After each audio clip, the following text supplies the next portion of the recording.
This video is gonna be about blood cultures. Okay, you guys, if you're actually a subscriber because you are here for phlebotomy, this video is for you, okay? Specifically for you. If you're family, eventually I am gonna do a different type of videos, but right now I need to just talk about this Because this is very good for my phlebotomy people who are subscribing. Because in this video, I'm gonna talk about all about blood cultures, okay? So if that interests you, keep on watching. If you're new here, my name is Yadira and I do phlebotomy videos for that reason because I'm actually obsessed with it. So let's just get into it, okay? I'm not gonna waste your time, okay? Number one. Okay, so number one is the best. Sorry, I'm laughing because number one is that they are number one, okay? Number one, remember that, okay? There is an order of draw if you have not known or if you have no idea. In phlebotomy, there's an order of draw, okay? And since we're talking about blood cultures, they're number one, okay? Number one, okay? and it's for a big reason, okay? Everything is for a reason, okay? At first, when I started phlebotomy, I was like, wow, there's no such thing as an order of draw. Trust me, there is a big reason, okay? And since we're talking about blood cultures, the number one reason is because these are sterile, okay? They have to be sterile. That means That they have to be sterile, okay? now we wear a mask, okay? But before, we didn't wear a mask, okay? So it was very, you had to be basically not talk while you're gonna do the blood draw. So you clean it with Prep. but basically ChloraPrep is what you use, okay? That's what the nurses use to start IVs. That's to sterile the site, okay? That's what you want for blood cultures. You do not use alcohol, okay? You do not use alcohol because alcohol is not going to sterile the site, and that's what you want, okay? So this test is usually done in the ER, okay? So if you happen to work at the ER or you want to work at the ER or the hospital, get ready, okay? Get ready because you're gonna do Million, thousand, hundreds of blood cultures, my friend. They are ordered in the ER, but of course they could order them like super randomly. Usually with patients with the fever. So you need 2 bottles for 1 set. That's what I don't really like. No, but no one likes it, okay? The patient doesn't like it. The phlebotomist doesn't like it. Why? Because You have to poke twice. Okay, so blood cultures have for 1 set 2 bottles, and I'm not talking about tubes. I'm talking about bottles. They're bottles. 10 mLs for the aerobic, 10 mLs for the anaerobic. For babies, you only do 1 ml, okay? And they usually have their special pediatric bottle. Most hospitals should have it. But going back to adults always have 2 sets. So that means you have to poke them twice, okay? So basically, you need to poke them from 1 site. That's what they want. And then, of course, the second poke has to be from a different site, meaning a different vein, okay? I just want to remind you guys that in phlebotomy, you have to do your job very carefully, meaning that you have to follow the order of draw and you need to draw properly, correctly, okay? So one of the things is that blood cultures is very critical that you draw them sterile, okay? So like I said, adults have 2 orders always. You need to poke them twice. The purpose of that is because you want to confirm the infection that's going on in the body, okay? So the CLS reports that to the doctor. That way they can give the appropriate antibiotics to the patient, okay? So that's why patients normally have a fever, okay? You want to do this draw before they start the antibiotics, okay, normally.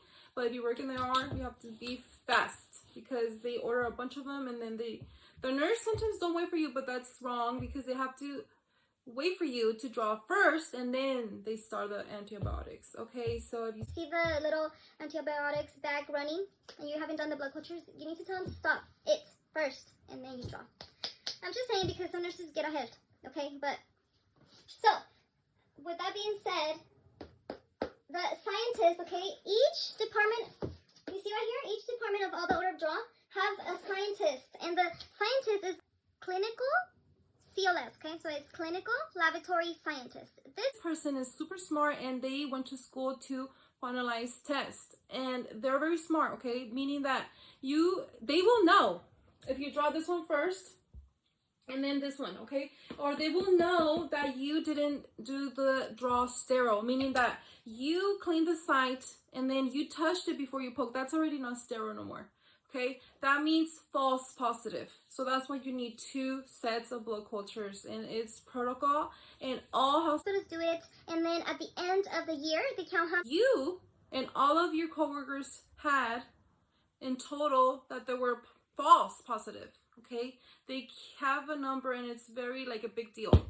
So if the whole hospital does a great job, great, and if they don't, then it's actually not good.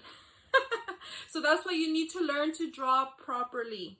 I know, but don't worry, you'll get it, okay? So, don't let me scare you, because at first I thought everything was crazy, like I didn't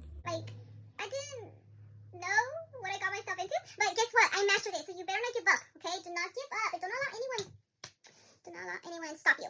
To be honest, this video must be very long, but I have more. Should I talk about more?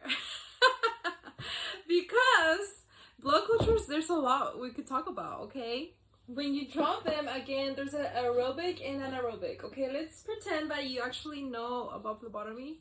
I hope this makes sense, because I don't know if you're watching this as a person that wants to learn or you're actually in school already. But if you're in school already, it will make sense. So if you use, and keep in mind, you're not going to do blood cultures in the actual class. I didn't. Let me know if your program actually does. But you learn to do the blood cultures if you actually have a externship. Apparently not all programs have externship. I did, okay, so I had to do it. But in real life, if you work at a hospital, for sure you'll do it like a million times. I'm not kidding you. Like, they're not fun, not that much. But if you have cool coworkers In the ER, sometimes, like if there's a blood culture, I could do one, for example, and then they could do one. There you go. Okay, so what I want to tell you is that aerobic means air, okay? So that means if you use a syringe, okay, if you want to transfer the blood from the syringe to the bottle, then you could do anaerobic first, because the syringe has no air. It's not supposed to, right? If you turn it around. But the aerobic, if you actually use the straight needle, there's like a butterfly. You always use a butterfly, and guess what? The butterfly has a Little string, whatever it is, little hose. I don't know what it is. The little tube. Let me see if I can find a butterfly. But anyway. anyways. That means there's air, so you want to draw always the aerobic, okay? Normally the aerobic is blue bottle, okay, most of the time, but all hospitals are different, so I wouldn't go by that. But the aerobic, you put the aerobic first, okay? And then you put the anaerobic, and then you continue with the blue, red, SSC, and so on, okay? But if you use a syringe, that's different, because you have the butterfly in the syringe, you take it out. So then now you could do anaerobic, okay, and then aerobic, and move on to the next. But that's the only thing that you guys need to remember. And I do want to talk about hard draws, okay, because if you remember, I said 10 mLs for each bottle. Well, that's in the perfect world, okay? But in the real world, people are very hard to draw, okay? So if you come across a hard draw, you can actually, since I said that one set is the aerobic and then anaerobic, when it's a hard draw, you are allowed to only draw the aerobic when they're hard. Like, let's say you get 7 mLs, 5 mLs, you want to use it all in the aerobic. You always give the priority to the aerobic, okay? Let's say they're a very hard draw, you only have 3 mLs.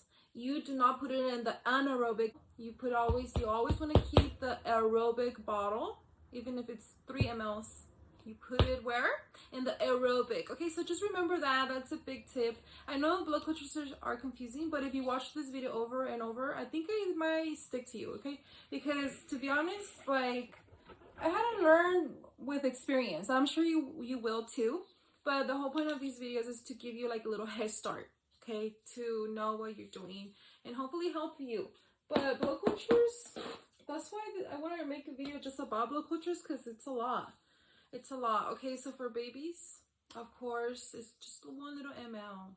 Let's say they're a hard draw and you don't really get 1 ml or half an ml.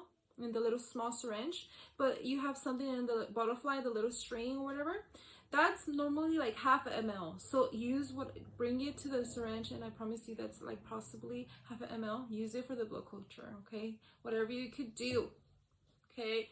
Phlebotomy is hard, but you could always do the minimum. So find out about your minimums in your hospital or your workplace, because I think they have all different ones, but there's little tricks in there, okay? So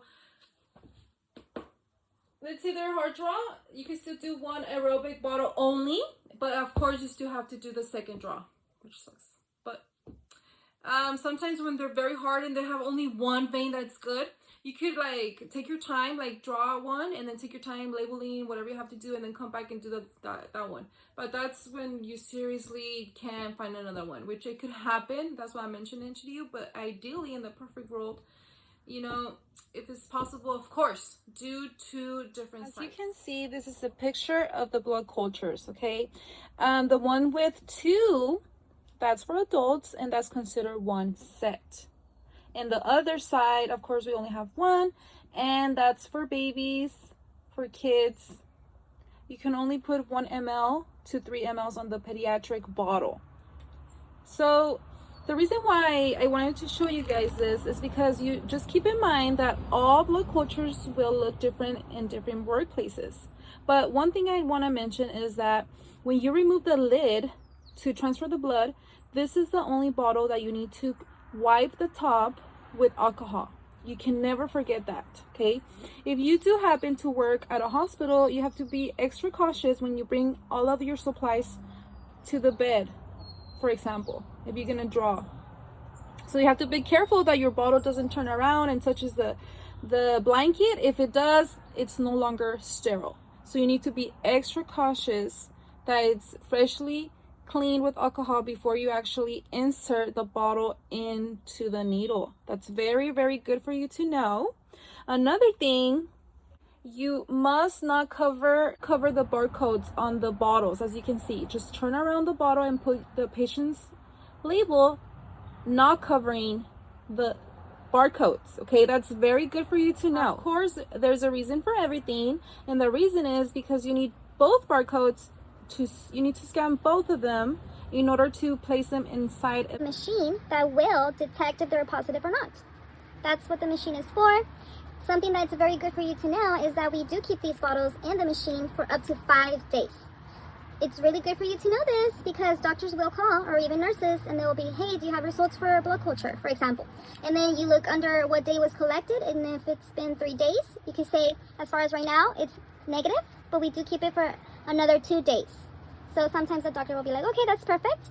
And the reason why it's very critical and good for you, if you're still watching, this is very good information, because let me tell you, when the machine goes off, it's very dramatic in the lavatory. When you're in the lavatory, it would be very obvious. The machine makes an extreme sound, not super loud, but it will be loud enough, noticeable, because that's when the lab technician, you as a phlebotomist, could do this too. There is a phlebotomist that only works in microbiology. That means that they plate everything, the urines. In this case, it's their job to plate the blood fast. That's stat. So you have to stop what you're doing, and you need to plate it as fast as possible, because you also make a slide for the CLS. That's very critical. Keep in mind that the whole purpose of the blood culture is to detect or identify the bacteria or infection that's going on. So the CLS has to call the doctor or the nurse to tell them it's considered a critical result, so they need to let them know immediately. So that's why you need to make sure that you do it correctly, because what if it's false positive? That you didn't you probably cleaned the site correctly, but then you touch it with your finger? No, no, no, no. Be careful, be careful. But you got just about blood cultures. Now let's go ahead and talk about blue tops. And I'm gonna just talk about blue tops, everything that you must know. It's a lot, but it's not as, I feel like this one is the longest video, hopefully, okay? The rest shouldn't be super long. I would say maybe this one might be a little long, but the rest is super fast information that you must know. So click on this video, okay, if you want to watch all about blues. They're interesting, okay? Yeah, let's get started.